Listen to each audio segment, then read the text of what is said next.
उत्तर प्रदेश की राजनीति और गांव की सत्ता से जुड़ी एक बड़ी खबर। अब यूपी में ग्राम प्रधान सिर्फ प्रधान नहीं रहेंगे बल्कि प्रशासक भी बन जाएंगे। यहाँ सीएम योगी आदित्यनाथ ने उस प्रस्ताव को मंजूरी दे दी है, जिसके बाद उत्तर प्रदेश के 57,000 से ज़्यादा ग्राम पंचायतों में मौजूदा प्रधान प्रशासक की भूमिका निभाएंगे। यानी जिन प्रधानों का कार्यकाल 26 मई को ख़त्म हो रहा था, वही अब पंचायत चुनाव होने तक गांव की जिम्मेदारी संभालेंगे। अब सवाल ये है कि आखिर सरकार ने ऐसा फैसला क्यों लिया? पहले एडीओ पंचायत को प्रशासक बनाया जाता था, फिर अचानक नियम क्यों बदले गए? क्या पंचायत चुनाव टलने वाले हैं? क्या इसके पीछे सिर्फ विकास है या राजनीति भी? और सबसे बड़ा सवाल, क्या इससे गांव को फायदा होगा या फिर सत्ता को? क्योंकि मामला सिर्फ प्रधान का नहीं बल्कि यूपी के गांव की राजनीति, विकास और आने वाले विधानसभा चुनाव तक पहुंचता है। देखिए, इसके पीछे कई वजह हैं।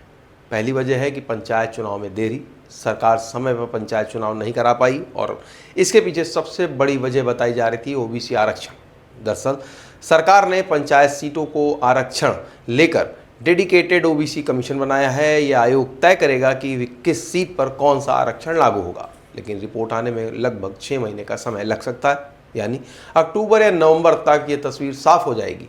उधर उसी समय यूपी विधानसभा चुनाव का भी माहौल गर्म होने लगेगा। अब सोचिए, अगर पंचायत चुनाव और विधानसभा चुनाव की तैयारी एक साथ होगी तो प्रशासन पर कितना दबाव पड़ेगा। यही कारण माना जा रहा है कि पंचायत चुनाव आगे बढ़ सकते हैं, यानी उत्तर प्रदेश की विधानसभा चुनाव के बाद।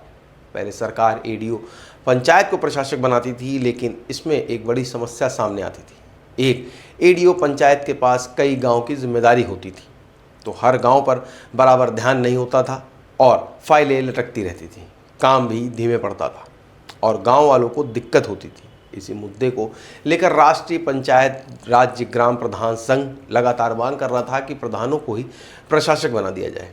संघ का तर्क था कि जिस व्यक्ति ने गांव में चुनाव जीता है, जिसे गांव की हर समस्या का पता है, वही विकास कार्य बेहतर तरीके से चला सकता है। और आखिरकार योगी सरकार ने उनकी मांग मान ली है और विपक्ष यही सवाल उठा सकता है, क्योंकि यूपी की राजनीति में गांव बहुत बड़ा फैक्टर है और अगर लाखों प्रधान और पंचायत प्रतिनिधि सरकार के साथ सक्रिय रहेंगे तो उसका फ़ायदा चुनाव में भी मिल सकता है।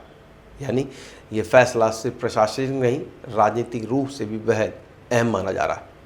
वहीं उत्तर प्रदेश में 57,000 से ज़्यादा ग्राम पंचायतें हैं। कल्पना करिए कि अगर हर पंचायत में औसतन 3 से 5 हज़ार लोग भी हों तो करोड़ों लोगों की ज़िंदगी सीधे पंचायत व्यवस्था से जुड़ी है। यानी गांव की सड़कों से लेकर पानी तक, प्रधानमंत्री आवास से लेकर मनरेगा तक, हर योजना पंचायत से होकर गुजरती है। इसीलिए ग्राम प्रधान सिर्फ एक पद नहीं बल्कि गांव की राजनीति का केंद्र माना जाता है। क्या ये फैसला पहली बार हुआ है? यूपी में पहली बार इस स्तर के ऐसा फैसला लिया गया है, लेकिन बीजेपी शासित दूसरे राज्यों में भी ऐसा हो चुका है। राजस्थान, मध्य प्रदेश, उत्तराखंड में भी प्रधानों को प्रशासक बनाने का प्रयोग किया जा चुका है। अब यूपी सरकार भी उसी मॉडल पर आगे बढ़ रही है। अब सबसे बड़ा सवाल यह है कि क्या पंचायत चुनाव जल्दी होंगे या काफ़ी देर के बाद? माना जा रहा है कि पंचायत चुनाव विधानसभा चुनाव के बाद हो सकते हैं। पहले ओबीसी आयोग की रिपोर्ट आएगी, फिर आरक्षण सूची बनेगी, फिर सीटों का निर्धारण होगा और बाद में चुनाव की तैयारी शुरू। अब आपको क्या लगता है, क्या प्रधानों को प्रशासक बनाना सही है या पंचायत चुनाव समय पर हो जाना चाहिए? आपकी राय हमें कमेंट सेक्शन बॉक्स में ज़रूर बताएं।